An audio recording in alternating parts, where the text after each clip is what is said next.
The Whispering House. Maggie had always been drawn to abandoned places.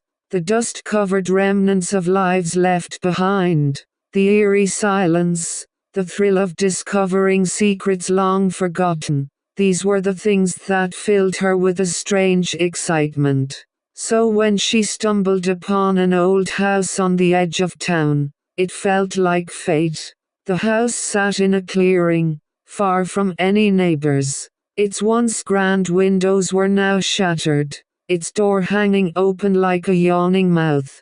Overgrown ivy climbed its walls, reclaiming it inch by inch. The air felt heavy, as though the house had been waiting for her. Maybe this place has a story to tell, she murmured to herself, stepping over the threshold. Inside, the air was thick with the smell of mildew and decay.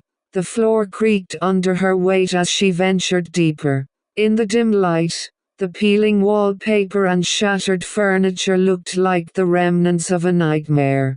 But it wasn't the house's state of disrepair that unsettled her.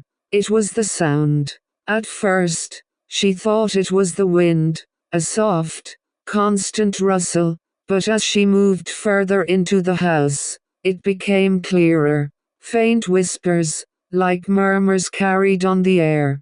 They didn't seem to come from any one place, but rather echoed around her, impossible to pinpoint. Maggie hesitated. The whispers weren't words, at least not at first. But there was something about them, a low, guttural quality, that made her skin crawl. She felt an overwhelming urge to leave, but curiosity anchored her to the spot. She moved toward the stairs at the far end of the room, the whispers growing louder. They sounded almost like names. No, not names. Her name, Maggie. She froze, her heart pounding. She glanced around, but the house was empty. "Is someone there?" she called out, her voice trembling. The silence that followed was deafening. The whisper came again, more insistent now, a voice that seemed to be coming from the very walls. "Maggie, come upstairs." It wasn't a suggestion. It was a command. Unable to resist, Maggie took a step toward the stairs. The moment her foot touched the first step, the temperature in the room plummeted. Her breath misted in front of her face, and the whispers intensified into frantic, incoherent voices. She climbed the stairs slowly, her legs like lead, each step feeling heavier than the last. When she reached the top, the air was thick with a feeling of dread. The door at the end of the hallway was ajar, an unnatural darkness spilling out from the crack. With a sense of inevitability, she moved toward it.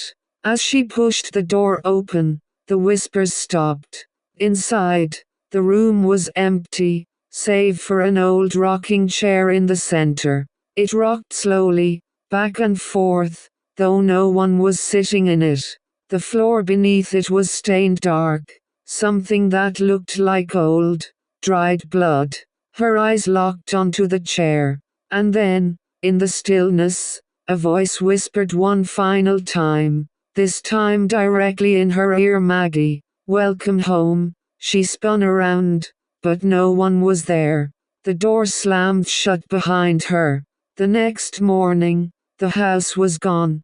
The clearing where it once stood was empty, not a trace of the house remaining. Maggie's friends searched for hours, but there was no sign of her. No one had seen her leave.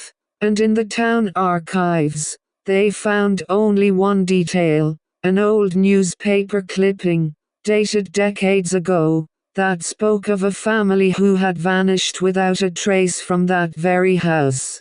Their last names? Maggie,